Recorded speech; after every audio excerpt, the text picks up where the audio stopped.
Hello, and welcome to The Point. This is an exciting day.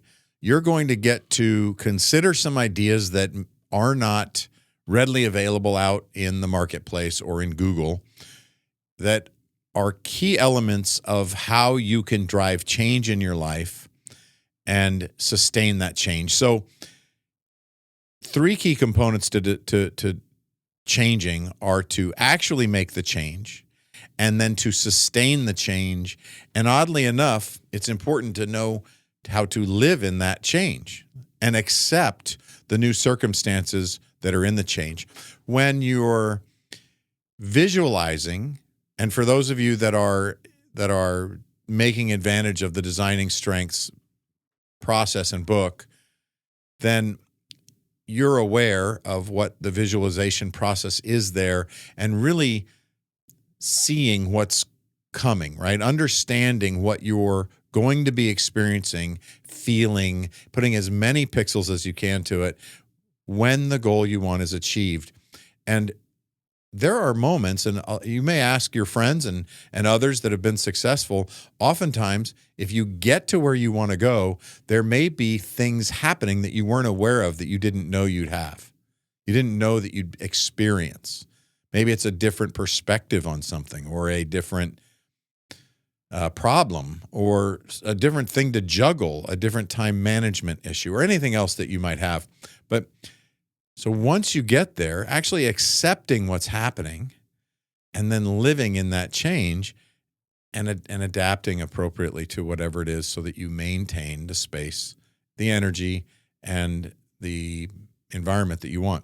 So there's three keys to this. And the three keys are consistency, having a minimum effort that you can guarantee that you will always perform when you say you will perform it.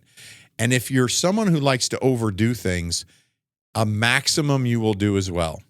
So if burnout or doing too much all at once is a potential for you, it's really good to have that maximum. Say, I'm only going to do this much. And if I want to have a stretch goal or a stretch in whatever it is that I'm doing, then I'm only going to go this far. And if you're restricting something, if you restrict too far, you could hurt yourself. If you're increasing, you could be increasing so much that you burn out, right? There's all these risks that come with that. But the most important thing is having this minimum guarantee so that on the day that you absolutely think that you're not going to make it happen, there's a minimum that you can still deliver on and say, no, I did this. I accomplished the minimum that I said I ever would. So now, of course, there's balances. You might argue that, well, if I have a minimum, I'll only always do the minimum.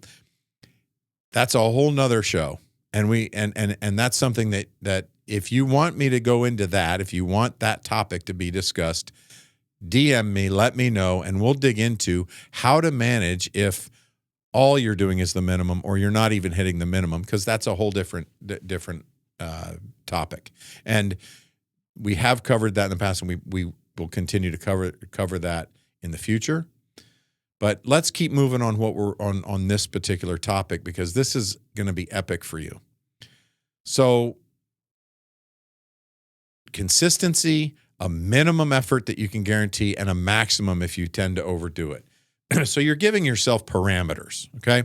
So this is how you begin to build a foundation of behaviors that you'll focus on. Now, decision metrics are interesting, or some you might Google it and see decision matrix is coming up.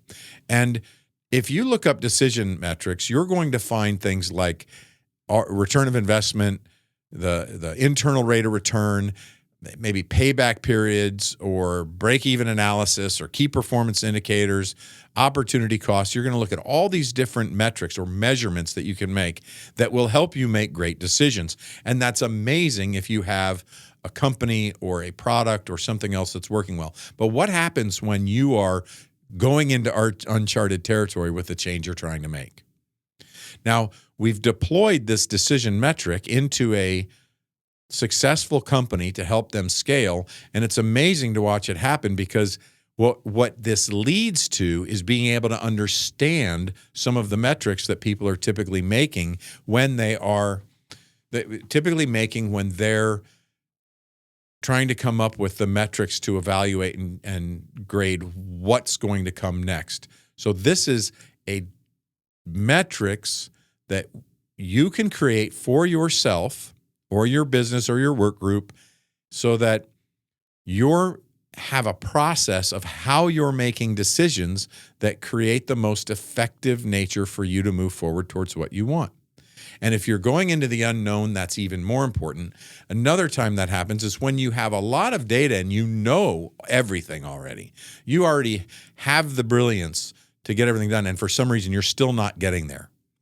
If that's happening, we come back to, okay, there might be an opportunity for you to choose the right things to focus on. Well, this helps begin to wrap some parameters because,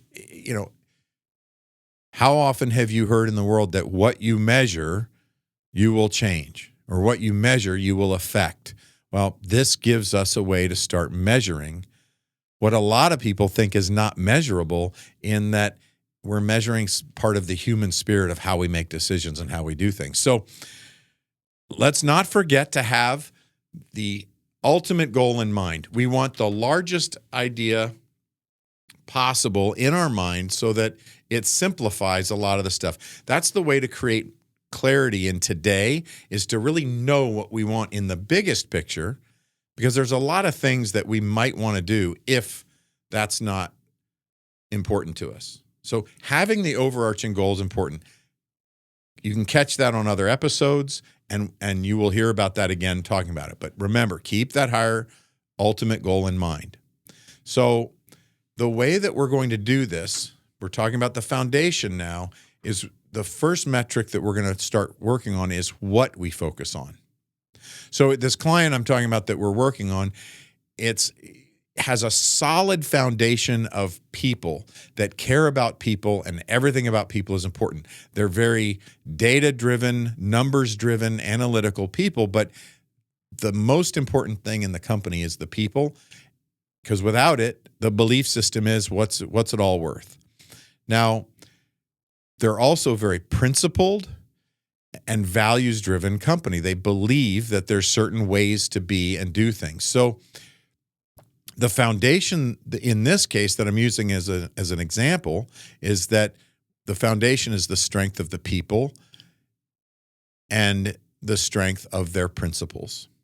Now, we can ask and we can look. Now, so whatever your foundation is would be based on whatever decisions you're trying to begin to make. In this case, that's where we're starting. So if we chart this out just for a visual, you've got a foundation here where we're going to work from, which is people. Now, if you are working on a decision that doesn't have to do with people, and maybe you're working with a product or a skill that's at the foundation of what you were doing. Maybe you have a desire to help people, and that's your foundation. This desire, this ability to reach people in a specific way. I was working with a coach earlier in the week, and we were talking about this person's dream and idea of what to work on, and the foundation. If you're wanting to help people and change people from the inside out, that might be the foundation. Really speaking to the idea of, this person had an idea of really helping speak to the heart of an individual and open up that heart space. And so that would be there, that ability to connect. So whatever that is, you get to put that in there. In this case, I'm using this as an example. We have people. People are driving then through principles, okay? And the principles are helping make a lot of the decisions of what we do. So adding in ways to measure and rate how people are making principles a reality is important. So again, we're focused on what. The idea is, in the first metric, is to build a framework around what we focus on. In this case, I like to use a pillar format, and you can use anything you want. But if you look at this as what you're elevating as high as you can. You then build pillars based on what you're working on. And maybe it's 4 corners of a foundation. Maybe it's only 3 pillars and it's more of a tripod. Whatever you can create and what you can visualize and see in the structure is what you would put here. And the visuals, just to help understand that, here in this case, there's only 3, and they're looking at driving through products, it was products, technology, and processes. And this 4th one doesn't exist in this particular case. But you can have as many of these as you want. So in a decision metric, when we're talking about what we focus on, in this case, it's products, products, processes, and technology. So people filtering through principles, working on the products, the processes, or the technology. And what the idea is to elevate their client. And now a really important piece of this. If you look at this as a foundation where the roof is the client, right? The highest part of it is the client. The visible part of it is, so if it's a monument, we're raising them up. The whole idea is that we're elevating that. But let's be clear here. We're not just, in this case, elevating the client.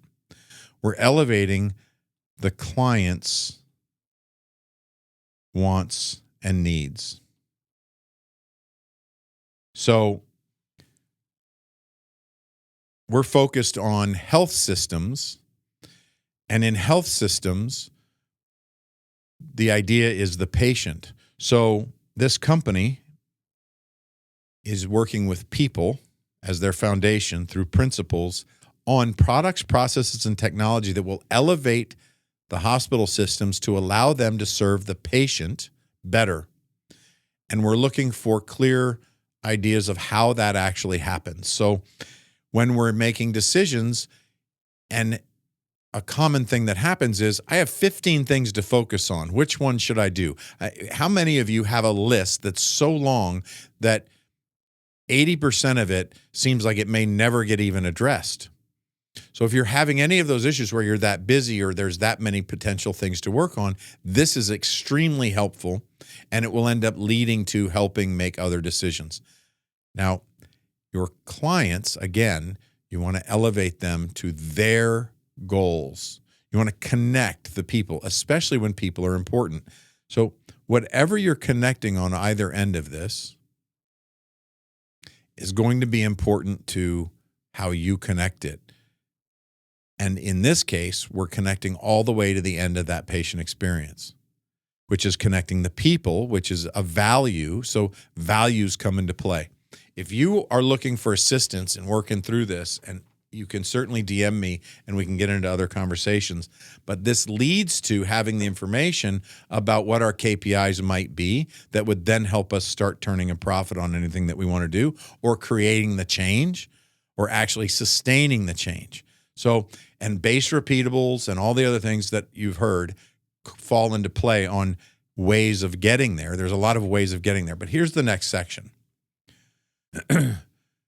How do we focus on these things? So we now know what we're focusing on, and you can choose what you're focusing on based on what your needs are. But now we're considering, how do we focus on these things? Well, there's a formula to this, and this is very important. And the formula, it's important to know what your baseline is and what you want. So let's say that you want to have more fun and you want to make more money. Okay? If you want to have more fun and make more money, you'd put that on the top. We'd use the same type of drawing to say there's something on top that we're elevating. That's what we're trying to reach. And there's something on the bottom. So what are you wanting to change? That could go on the bottom. Is it that there's a need to have more drive and consistency in the messaging, right? So, or in your behaviors. Is there some type of activity that needs to happen more? Is there We could go down a whole list of things that you might need. The idea here is to focus on 4 questions. One is, what am I prioritizing and why? Okay, so let's say that you want an accountability and fast action. Okay, so decisions aren't being made quickly enough in a way that they're attached to actually making progress on the bigger picture. How many people feel like you're running in place? How many of you feel like you're just running in one place, like you're on a treadmill and why can't I move forward, right? So if you're having that opportunity, we start looking at, okay, I want to drive fast action and accountability. I want to have, maybe you want follow through. Maybe there's some other type of result you're looking for. We can craft whatever we want on the bottom of what we're trying to create as the foundation, because we're trying to build, we are building. You are not building a foundation. And let me be clear on something. I start really working with the idea of we, because you need a coach and you need friends and you need coworkers or partners or people that you will partner with. You need vendors, or you are not designed to do everything alone. And the myth that you should be strong enough, you should have it all together, is a myth. So it's really thinking about, what is it that I need and how do I need, and what's the help and that comes into this foundation of getting it, right? And through that, we're going to prioritize, and based on what can be duplicated that works and that gives us the results we want, what can be duplicated also that can be leveraged, so that one effort equals 100 efforts or 200 efforts. And once we find the right priority that we can duplicate processes or behaviors for that priority, and then we can and especially ones that can be leveraged, once we find those, we expand. We go over and over and over. In marketing and trying to build a business, you will do this with content or with messaging of emails or other marketing messages. If you run a business that's a locally run business, you might still use some other type of print media or something else. But the point being that whatever works, you'll test a lot of things, and then whatever works, you'll expand by putting a lot more into that, and that will then be a guarantee. You'll have a known commodity now of what's going to build to what you really want. Okay, so fun and profits. I'm prioritizing based on how well I can get to fun and profits, and I'm prioritizing based on how it builds the foundation to achieve those things. The foundation is about what we're focusing on, and then you're going to work on duplicating. You're going to work on leveraging, and once you decide what's best duplicated and leveraged, you will expand, and that is when things go through the roof. Now, I want to cover one last thing on this to help you understand, to help you feel the difference and the reasoning of why is this valuable for you? Why not just go grab a book off of a shelf or a process someone has and take it on and use someone else's process? Why wouldn't you just take something and plug it in and do that? Well, that may work. And if that works, that might be something you could duplicate, expand, leverage, and you could prioritize taking something off the shelf and utilizing it. But the reason that we would really wrap our head around this process is, 1, you're stepping into the unknown. 2, you want a system that works for you. And sure, there might be some plugins that are already there, but even when you have a plugin, there's an importance that you own it for yourself and really capturing what you need from it. And you may still just take what you want and leave the rest. So what is it that you can actually step into? And the idea is you may like to take something for proving, in which case you take something that someone's given you and try and prove it in your network. And you also might want to take something and instead of doing what someone else did to get there, you seek what they sought. And while seeking what someone else sought, you start moving in the direction of getting everything you need that's specific to you and your situation that helps you move forward the best way for you. Now, there's lots of tools to work with these things, and there's lots of ways of working through decisions when we have a lot of answers and when we've already built the team and we already know the things. Even then, if you have a team like that, you know it can often also be that you're bogged down with too much information.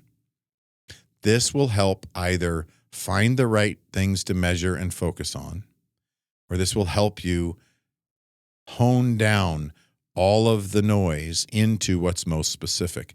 This could actually help someone that's working on what type of social media and other things electronically that they're consuming.